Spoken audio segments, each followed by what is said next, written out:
I'm just, glad that you guys are willing to listen to customers and, modify things as we need, because I know not everybody needs all of the things that I'm asking for. So my dad owned a train toy and hobby shop. So I grew up in the retail business. His store focused on, about 80% trains and maybe 5% cars and model airplanes. And the other 10% would be like something called Playmobil, which is kind of like a Lego type thing, but a little bit different. When I unpacked my sister's house after she was moving for the first time in like 19 years, we found a bunch of my cars from when I was a kid in her attic that I didn't even know she had. I guess my parents gave her those to store there. And so that kind of got my juices flowing a little bit. And then I started like looking and, shopping like, oh, let's see what's out there now. And it just kind of grew from there. Like I saw, cars in Costco and how cheap they were. And I was like, whoa, I could sell these for, like $19 is cost. I could probably sell them for 35 bucks on eBay. And so I did that, and then realized that eBay takes like 14% commission. And I was like, well, that was worthless. So how can I do this so that I can make money off of it? And so that's kind of how it blossomed. It started as kind of a side gig to like generate a little bit extra income. And I was thinking maybe $1,000 a month or something like that. And it just like blew up very quickly. So we sell basically 118 scale and 112 scale diecast models. We sell some small, amount of figurines. Mostly they're like movie related to go with some of the vehicles. And then we sell like a variety of display cases for people that want that stuff. The point of it is to come to us to get whatever they want and to have things that other people, not a lot of the companies have, and then try to, obviously increase that order size as much as possible.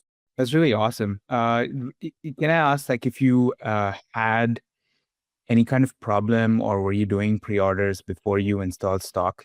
Was there like something you were looking for in related to pre-orders, or anything to do with, or was there a problem you were facing that got you to install stock? I didn't have a mechanism for pre-orders before stock. Maybe I did. Maybe I took full price at that point. That's what I did, actually. Yeah, now I'm remembering. I used to put it in the description and just put in bold capital letters, pre-order, ETA, whatever. And, I was amazed at how many people don't read the descriptions. They still don't. Like today, like I'll put pertinent information and then they'll still chat or call or email and ask those questions. I'm like, it's right there in the description. So yeah, it definitely wasn't a good solution. And then not to mention, keeping track of them somehow. How could I tell what was a pre-order or what wasn't?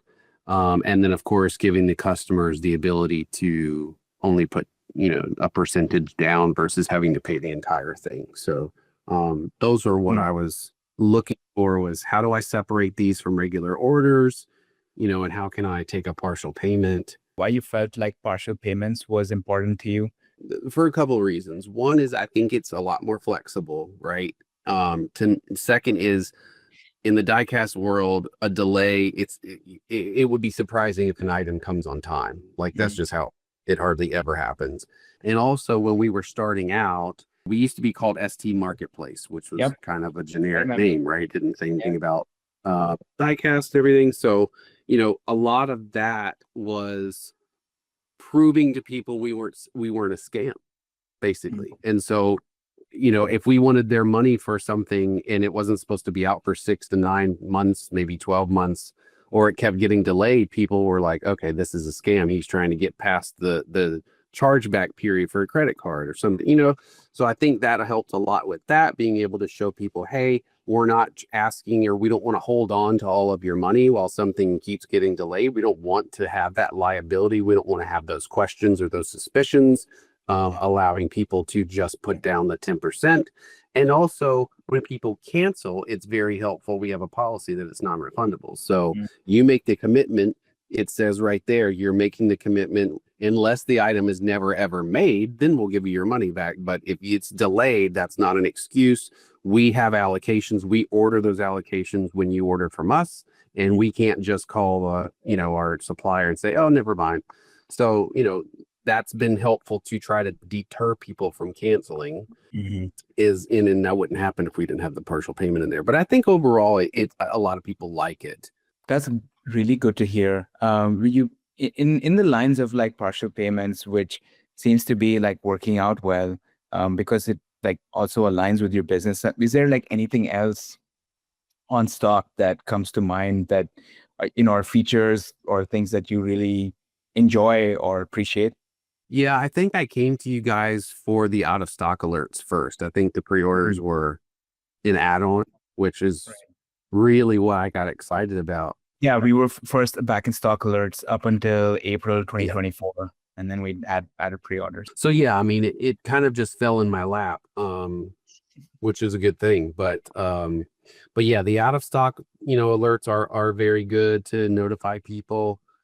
Is really nice. Being able to put an estimated ship date on individual products and have the ability to do it in an entire offer is nice because, yeah, I mean, if I had to do a ship date for every single line for all items that were a Q4 availability, that would be a pain. And then I wouldn't want it to all apply to the same thing because I have things that are in transit. I have things that are due at different times. So, I mean, that's really nice to have that flexibility. The banners were a nice addition. That kind of helps it somewhat. People still don't see everything, but somewhat stand out that it's a pre-order. Like I still get calls that people don't understand it's a pre-order, and I've got the banner, the button that they hit to put in the cart says pre-order, the description says pre-order. I mean, like, I don't know where else to put it, but anyway, you can't help those people. The analytics that you guys added was very good. I'm still haven't spent nearly enough time in there that I need to. And the feature you just added, I told you I'd try to review it. I still haven't had time to review it. I think it's fair to say that you probably use the pre-orders feature set now more than back in stock alerts. At least the last time I looked at the revenue from both, it just seemed like pre-orders was a bigger part of it. Yeah. I mean, that's because, the diecast world is nothing but, well, mainly pre-orders because every day, every week, every month, so it just depends on the manufacturer, but they have their cadence. So like one manufacturer has a monthly cadence where they will get, here's all the ones that are coming up, 6 months from this month, and then the next month, 6 months from that month. So, and sometimes it's 15 cars, sometimes it's 30 cars. So, I mean, it's a constant thing where they're bringing out new cars. It's never like, okay, we're going to take a break for a while. So like everybody gets excited about, what's the newest, what's coming up. It's kind of like, Call of Duty or something like that, where it's an annual release. Everybody gets excited. Okay, when's it going to drop? Or the iPhone, when's that going to drop? This is like a regular thing that, people are constantly looking at. And so when they see something, they're like, oh yeah, I definitely want that. And I think that the partial payment definitely helps that because they can order a bunch without being out of pocket a whole bunch of money. I was thinking about that, and I'm glad you brought it up. Like, would you, if you don't mind, like, can you maybe share like what percentage of your business is pre-order revenue? Like, is it 30%, 40%? Like, I don't even need an exact number. Like, that's over half. That's over half of the online store sales. So that's amazing. Anything about stock that surprised you? Is there something, any unexpected wins or something that worked better than you thought? Support's great. And I think I put that in my review is that, support is, if something is, anything, is a glitch or doesn't work, that, you guys are quick to fix it and all of that. I really, truly, honestly appreciate all the feedback and for all the time you've spent on the app dealing with everything. It's getting better, and I hope it'll get even better in the year to come. Awesome. Yeah, always happy to help, and I appreciate your support and you listening and adding features that I need. And I know some of it is taking longer than others, and that's normal. So I'm just glad that you guys are willing to listen to customers and modify things as we need, because I know not everybody needs all of the things that I'm asking for. So yeah, I'm always happy to help if you guys need anything else like this, or I always love chatting with you. So always feel free to hit me up. Awesome. Thank you so much, Scott. Really appreciate it.